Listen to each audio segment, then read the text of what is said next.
Hello MSc final year students, स्वागत है आप सभी का आज की क्लास में। हमारा लेटेस्ट जो अभी रनिंग टॉपिक चल रहा है वो है ट्रॉपिज्म ड्यूरिंग सीडलिंग ग्रोथ्स, जिसमें हम यहाँ पे एक ट्रॉपिज्म मतलब फोटोट्रॉपिज्म को पढ़ चुके हैं।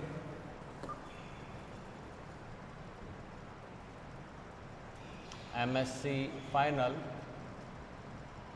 बॉटनी।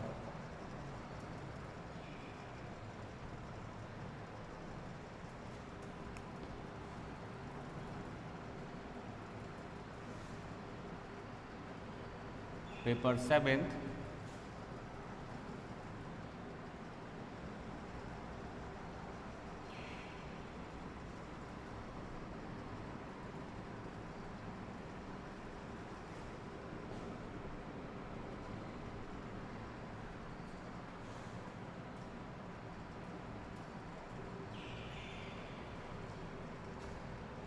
डेवलपमेंट, ठीक है।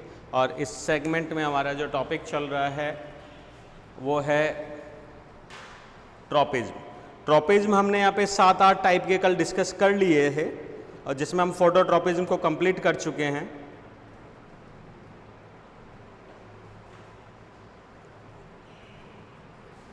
इसी में फोटोट्रॉपिज्म में एक छोटा सा वेरिएशन और हम अगर यहाँ पे डाल दें तो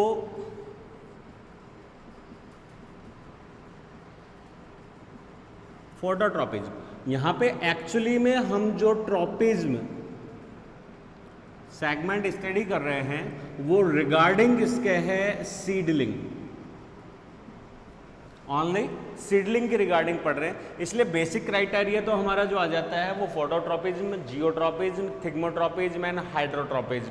और हाइड्रोट्रॉपिज्म में कुछ रेयर जो आ जाता है वो एक तरीके से कीमोट्रॉपिज्म एंड क्या बोल रहे हैं मिनरलोट्रॉपिज्म के रूप में भी हम उसको डिस्कस कर सकते हैं, ठीक है। तो यहाँ पे फोटोट्रॉपिज्म, तो फोटोट्रॉपिज्म के लिए हमने कह दिया था रिस्पॉन्स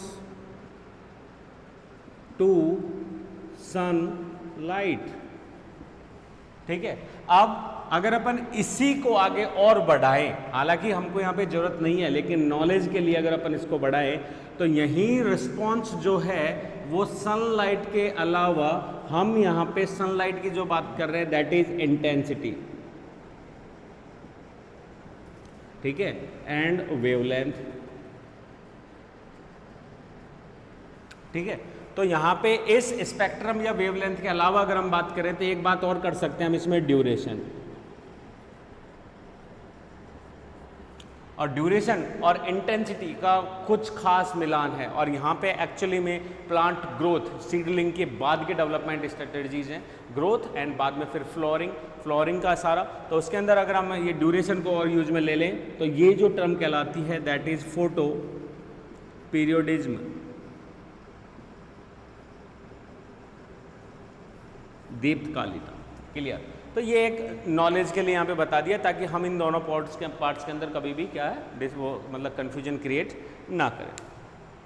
तो ये हो गया एक तरीके से प्रकाशीय अनुवर्तन और ये हो गया एक तरीके से फोटोप्रिज्म का मतलब दीप्तकालिता।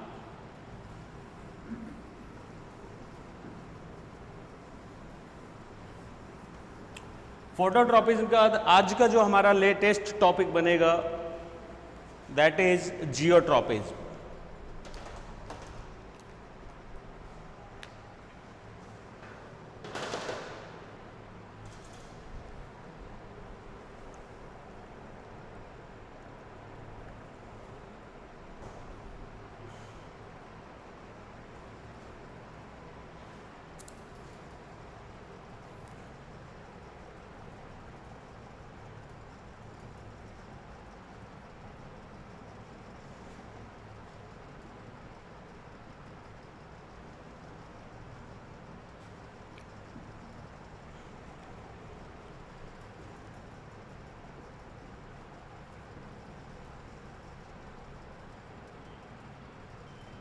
जियोट्रॉपिज्म या हम इसे ग्रेविटी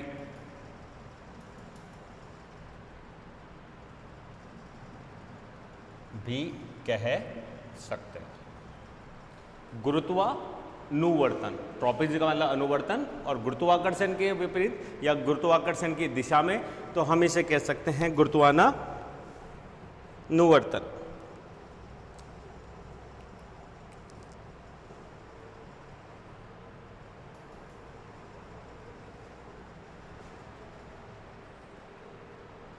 इसको थोड़ा ठीक कर दे। गैविट्रोपिज, दैट इज ग्रेविट्रोपिज।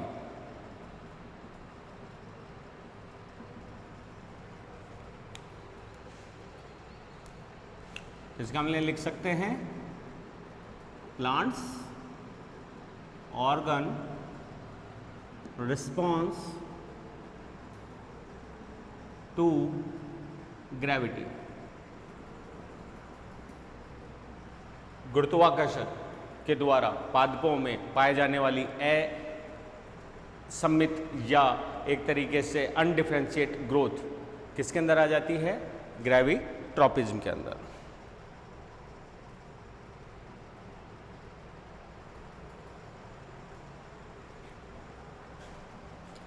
वो प्लांट ऑर्गन्स जो इस ट्रोपिज्म की डायरेक्शन में ग्रोथ करते हैं या इस रिस्पॉन्स को पॉजिटिवली लेते हैं आर पॉजिटिव।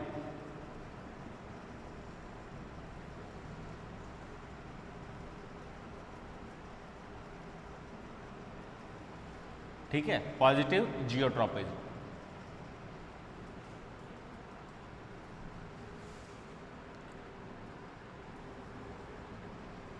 अफेक्ट पॉजिटिव और towards the physical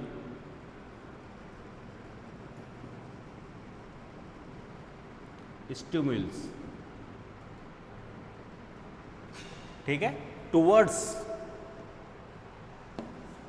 the physical stimulus, उसकी दिशा में अगर ये ग्रोथ करते हैं, इनका अफेक्ट जो है उसकी दिशा में होता है।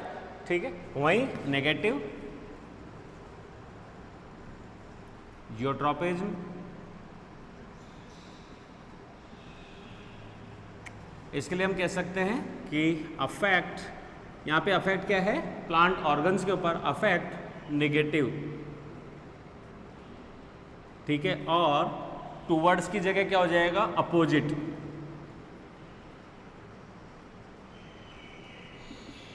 Opposite growth the physical stimulus. अब यहां पे फिजिकल स्टिम्यूल क्या है? That is gravity.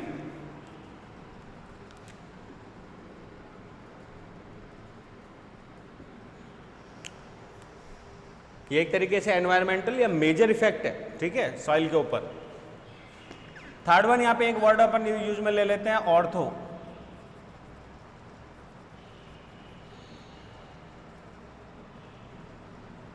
ऑर्थोजियोट्रोपिज्म। ऑर्थोजियोट्रोपिज्म का हम बात कर सकते हैं कि have no effect to any physical stimulus. अब अगर अपन बात करें तो समझते हुए चलते हैं इसी को। अगर हम पॉजिटिव जियोट्रोपिज्म की बात करें तो सबसे पहले लगभग 18वीं शताब्दी में चार्ल्स डार्विन ही सबसे पहले थे जिन्होंने इस चीज़ की व्याख्या कर दी थी कि जो पादपों की जड़ें हैं वो जियोट्रोपिज्म मतलब एक तरीके से गुरुत्वाकर्षण की दिशा में गति करती हैं, कभी भी उसकी अगेंस्ट नहीं जाती। तो अगर हम यहाँ पे पॉजिटिव इफेक्ट की बात करें तो बेस्ट एग्जांपल हम यहाँ पे दे सकते हैं प्लांट रूट्स एंड राइजोम्स।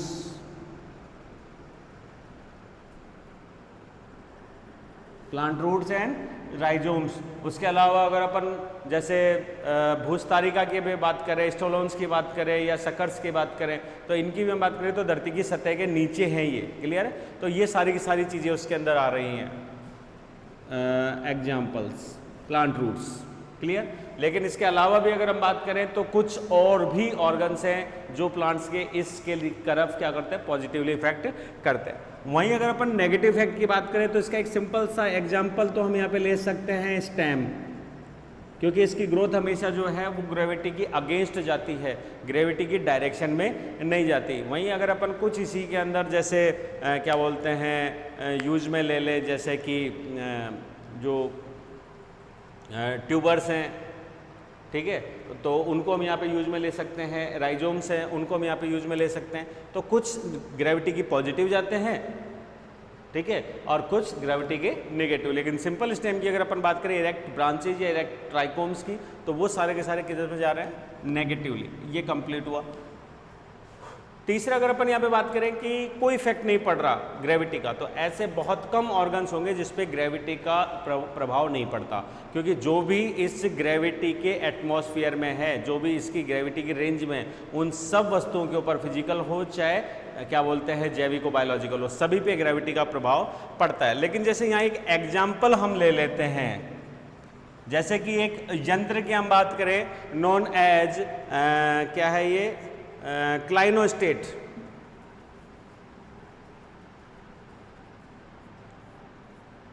क्लाइनोस्टेट, इसको मैं एग्जाम्पल ग्रुप में, प्रयोग के रूप में बाद में समझा दूंगा। क्लाइनोस्टेट की हम बात करें तो एक सिंपल वे में यूँ कह देते हैं कि ये एक घूमने वाली फिजिकल घड़ी है, जिसके एक तरफ जो है रोटेटरी मूवमेंट या एक्सेस लगी हुई है, और उसके जो टर्मिनल छोर है उसके ऊपर जो है एक आर्म लगी हुई है, होल्डिंग आर्म, जिसके अंदर हम एक जीवित गमले सहित पादप को उसमें हॉरिजेंटली फिट कर सकते हैं, और वो एक फिक्स रोटेशन के ऊपर धीरे धीरे रिवॉल्व होती है, घूमती है। तो उसके लगातार घूमने की वजह से प्लांट भी उसी हॉरिजेंटल एक्सिस में क्या करता रहता है, पहिए की तरह घूमता रहता है, not very fast, simple motion में। तो ऐसे में वो प्लांट जो है उसकी रूट एंड स्टेम वो हॉरिजेंटली ही क्या करती हैं, डायरेक्शन वो क्या बोलते हैं डेवलप होती हैं। वो एक तरीके से इरेक्ट या डाउन टू अर्थ वाली पोजीशन के लिए पूरी तरीके से मिसगाइड रहती हैं। तो यहाँ हम कह सकते हैं कि हाँ क्या बोलते हैं क्लाइनोस्टेट जो पोजीशन है उसके ऊपर ग्रेविटी को क्या किया जा सकता है, ख़त्म किया जा सकता है, या ग्रेविटी का प्रभाव इनके ऊपर नहीं पड़ता।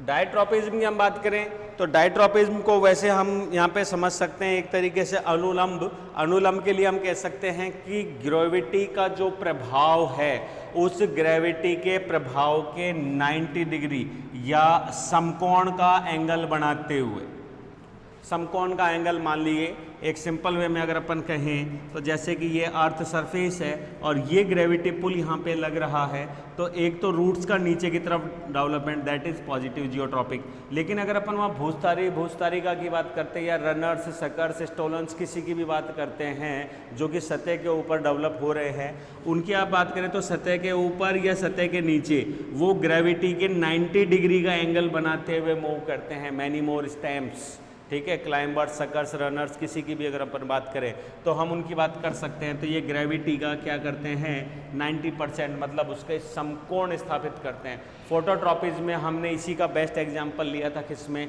लीव्स के रूप में। तो यहाँ ये चीज़ देखने को मिलती है, समकोण दिशा बनाते हैं, इसलिए हम इन्हें अनुलंबी कह सकते हैं। तो यहाँ पे हम कोई भी एग्जाम्पल दे 90 degree angle by gravity, pull या फोर्स, और इसमें आप आराम से एग्जांपल ले सकते हो यही राइजोम्स, ठीक है, वहीं आप एग्जांपल ले सकते हो वही रनर्स, सकर्स, स्टोलोन्स, ये सारे के सारे एग्जाम्पल्स अपन यहाँ पे यूज में ले सकते हैं। ऊपरी भूस्तारी, भूस्तारिका, अंत्य भूस्तारी, जो भी हम स्टेम रूट्स के एग्जाम्पल्स ले सकते हैं जो सतह के ऊपर क्रीपिंग के रूप में डेवलप होती हैं, वो सारे एग्जाम्पल्स हम यहाँ पे आसानी से ले सकते हैं। नेक्स्ट अगर अपन यहाँ पे बात करें तो यहाँ पे हम एग्जाम्पल दे सकते हैं प्लेजियो,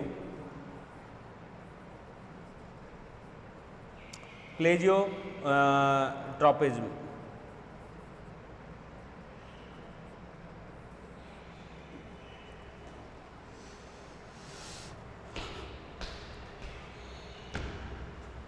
ठीक है, अगर यहाँ पे कोई ऑर्गन जो है वो उस फोर्स की डायरेक्शन में 90 डिग्री टू 180 डिग्री बना रहा है, ठीक है, एंगल बाय ग्रेविटी, ठीक है, उसको हम बोलते हैं एक तरीके से ऑब्लिक या तिर्यक, ठीक है। तो तिर्यक पोजीशन में हमने फोटो जो ट्रॉपिज्म पढ़ा था उसके अंदर हमने देखा था कि जैसे कि ये जंगली सूरजमुखी या कोई भी सीरियल्स जो प्लांट्स होते हैं उनमें सनलाइट से जो रेज आ रही है, ठीक है, उससे ये लीव्स कैसी हो जाती हैं, एक एंगल बना लेती हैं, ठीक है, और उस एंगल के फलस्वरूप क्या होता है कि जो रेज आ रही है वो इसके क्या हो जाती है, पैरेलल, तो डायरेक्ट कांटेक्ट में नहीं आ पाती या बहुत कम कांटेक्ट में आती है, जिससे इनकी इंटेंसिटी और जो टेम्परेचर है वो दोनों ही इंक्रीज होने से बच जाता है। तो ये एक अडेप्टेशन टाइप में हो गया। तो वहाँ पे भी हमने एग्जांपल कुछ लीव्स या कुछ ब्रांचेस का लिया, तो वहीं हम अगर कुछ स्टेम्स या कुछ अगर लीव्स की बात करें तो वो इस तरीके का एंगल बनाती हैं, और इसमें हम जियोट्रॉपिज्म में एंगल दे सकते हैं। प्लांट कैनोपी में ब्रांचेज की पोजीशंस के लिए हम आसानी से इनका मूवमेंट दे सकते हैं, प्लस वहीं हॉरिजेंटली कोई रनर सकर्स या कोई रूट का जो डेवलपमेंट है उसको भी हम इस डायरेक्शन में इंक्लूड कर सकते हैं।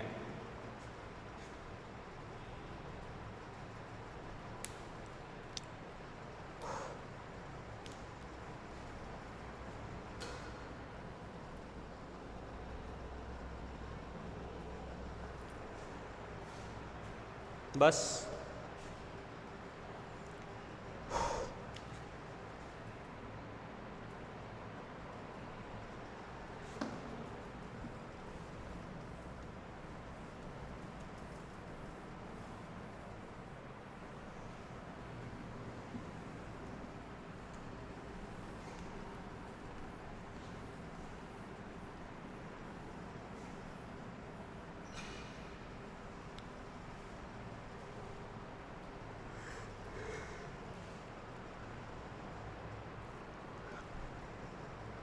अब सबसे बेस्ट एग्जांपल तो हम यहाँ रूट ही दे सकते हैं। स्टेम की तो हम बात करना बेकार है, क्योंकि ये ग्रेविटी को रिस्पॉन्स नहीं करते, उसके अगेंस्ट डेवलपमेंट कर रहे हैं। तो ऐसे में अगर अपन रूट्स की बात करें तो रूट्स की स्ट्रक्चर में सिंपली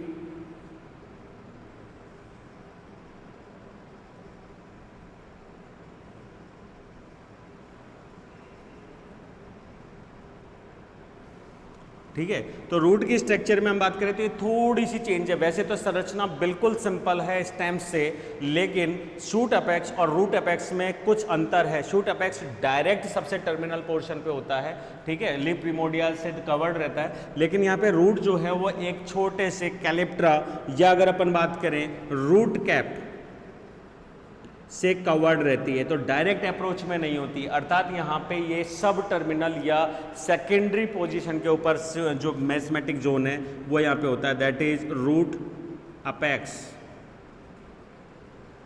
ठीक है। इसके बाद अगर अपन बात करें तो ये जो हिस्सा है जो कि अभी डेवलपमेंट में है, दैट इज मैस्मेटिक जोन।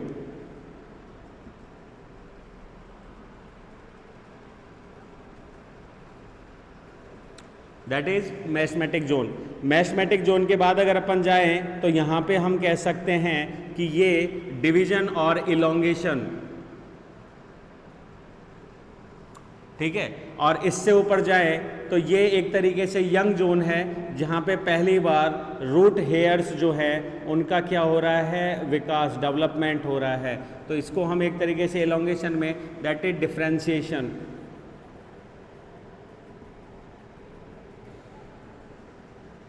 और आफ्टर डिफरेंशिएशन जहाँ पे complete vascular tissues, cortical tissues and lateral roots develop हो चुकी हैं, these are root hair,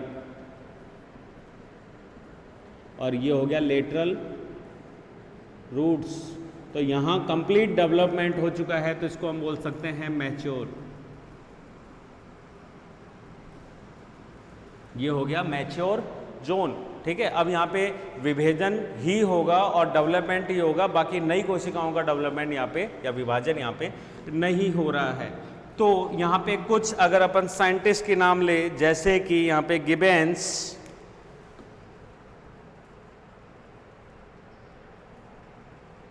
and Wilkins,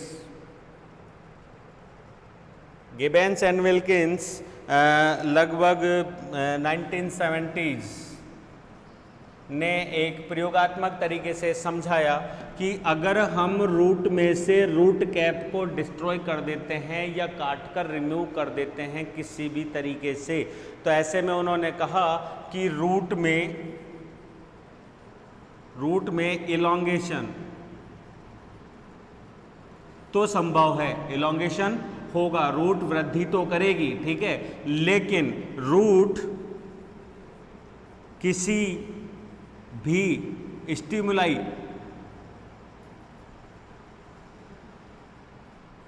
उद्दीपक के प्रति रिस्पॉन्स खो देती है, ठीक है, मतलब they are loss any kind of response against any kind of physical stimuli, ठीक है। तो यहाँ पे कोई स्टिमुलाइज जो है वो ये काम नहीं कर सकता। अब यहाँ पे स्टिमुलाइज की अगर अपन बात करें तो क्या क्या है, जैसे कि फोटो, जैसे कि जियो, जैसे कि हाइड्रो, कीमो, ठीक है, and थिग्मो,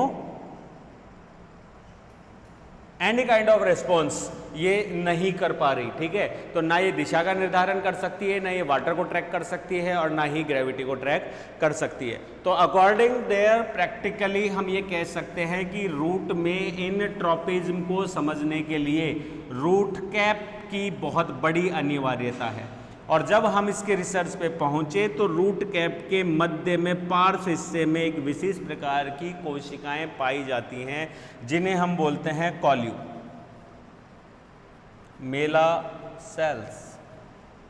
these are known as columella cells, ठीक है। इनका एक तरीके से विभाजन से या विभेदन से मतलब नहीं है, ये विशेष प्रकार की सेल्स होती हैं जिसका डिस्कशन हम बाद में करेंगे, क्योंकि इनके अंदर एक विशेष प्रकार की सेल्स एंड अमाइलोपेक्टिन या अमाइलेज का संश्लेषण होता है, या अगर हम बात करें तो संश्लेषण होकर स्टोरेज होता है, and these are known as statocyst या स्टेलोलिथ कोशिकाएं जो हैं यहाँ पे कहलाती हैं। तो हम अगर सिंपल बात करें कि इसके अंदर कौन इसको रिस्पॉन्स करता है, तो कौन रिस्पॉन्स करेगा, रूट कैप।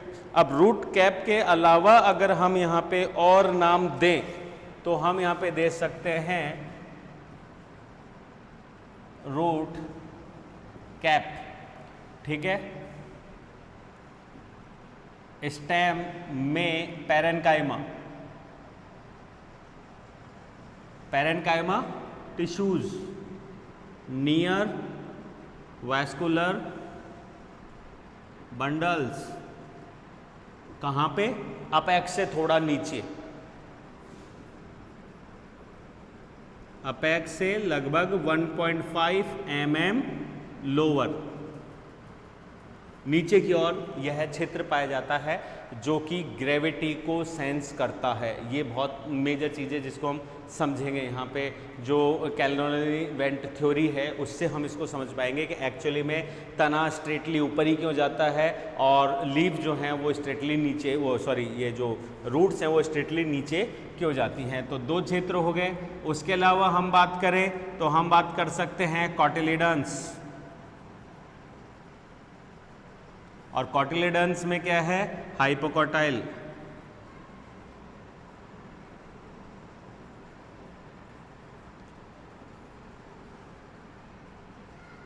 वैस्कुलर टिश्यूज के पास में यहाँ पे मिलता है। हाइपोकॉटाइल की अगर हम बात करें तो हाइपोकॉटाइल के अंदर भी ये सेंस मिलता है। वहीं अगर अपन सीरियल्स की बात करें तो जो एपिकॉटाइल सेल्स हैं, तो कॉटिलिडन्स की जगह एपिकॉटाइल लिख देते हैं यहाँ पे,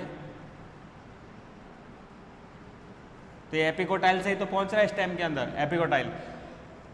उसके अलावा सीरियल्स में एपिकोटाइल को कवर करने के लिए एक विशेष कैलिप्ट्रा या एक कैलिप्ट्रोजन की संरचना जो यहाँ पे मिल रही है, जिसको हम यहाँ पे कह सकते हैं एक तरीके से बीजपत्रिक आधार या पत्रोपरि कुछ कहते हैं हिंदी में, मेरे को ध्यान नहीं आ रहा, जिसको हम यहाँ बोल सकते हैं कोलियोपिटल।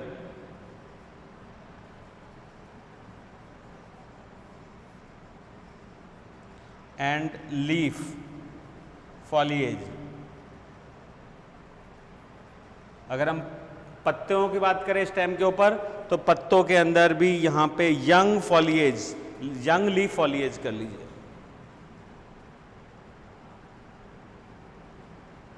यंग लीफ फॉलिएज के अंदर भी ये देखने को मिलते हैं।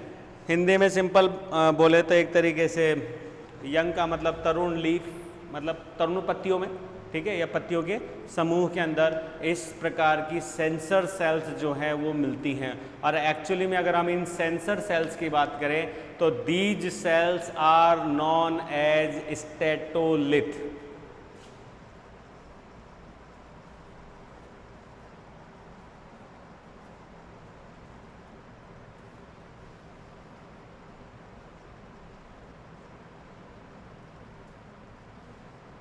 These cells are known as statolith cells.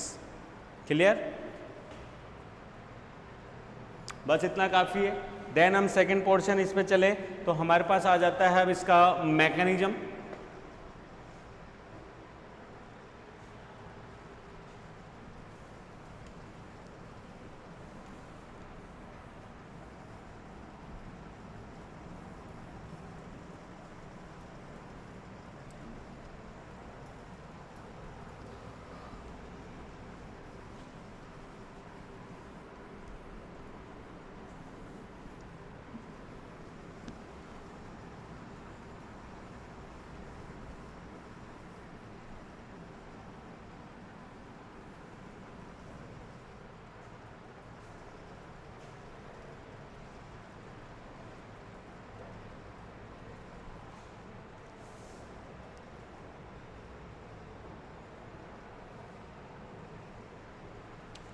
Mechanism को अगर अपन समझे तो मैकेनिज्म को समझने के लिए हम यहाँ पे स्टेप्स, 4 स्टेप्स में इसको बांटा गया है।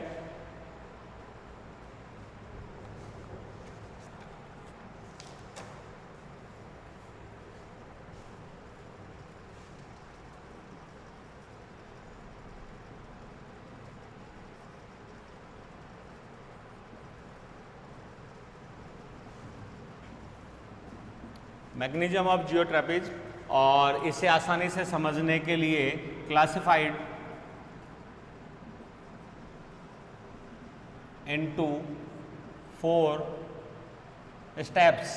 हमने ये स्टेप्स एक तरीके से फोटोट्रॉपिज्म के अंदर भी कंसीडर किए, ठीक है, और वही यहाँ पे डिस्कस करते हैं। तो स्टेप फर्स्ट, क्योंकि कोई भी अगर स्टिम्युल्स उद्दीपित हो रहा है तो प्लांट ऑर्गन में या पादप के कहीं पे भी कोई ऐसी विशिष्ट प्रकार की कोशिका या कोई ऐसा सेंसर ही उसे सबसे पहले ग्रहण करेगा, रिसेप्ट करेगा या परसीव करेगा। तो यहाँ पे हमारा पहला पॉइंट जो आ जाता है दैट इज परसीव या परसेप्शन। परसेप्शन की अगर अपन हिंदी में लिखें तो इसका मतलब हो जाता है अवगमन। इसको एक सिंपल और वर्ड अगर अपन दे तो इसको अनुभूति भी कह सकते हैं, अनुभूति होना, ठीक है, एक तरीके से किसी स्टिमुलस के लिए हमें उसकी अनुभूति। तो अनुभूति के लिए अगर अपन यहाँ लिखना चाहें तो इसके लिए तो वही कह सकते हैं जैसे कि plant organ response to gravity, तो इसमें कह सकते हैं कि any special kind of organ, ठीक है, रिस्पॉन्स या first response against any physical स्टिम्युल्स।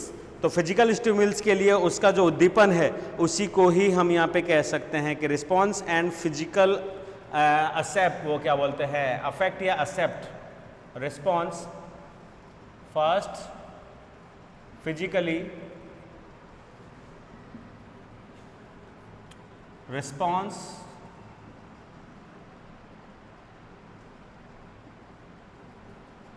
और परसीव फॉर एनी फिजिकल स्टिम्युल्स, ठीक है, फिजिकल स्टिम्युल्स। जैसे कि अगर अपन यहाँ बात करें तो यहाँ पे बात हो रही है ग्रेविटी की, हो गया। अब ग्रेविटी की बात करें तो इसके बाद इसने रिसीव कर लिया, लेकिन क्या करेगा, then further changes into the metabolic reaction and react करेगा, ठीक है, रिएक्ट। अब अपन यहाँ पे अगर बात करें तो जैसे फोटोट्रॉपिज्म को हमने समझा, वैसे ही जियोट्रॉपिज्म के लिए हम बात करें तो आज ये पूरी तरीके से सत्यापित हो चुका है कि जियोट्रॉपिज्म को भी हार्मोन द्वारा कंट्रोल किया जाता है।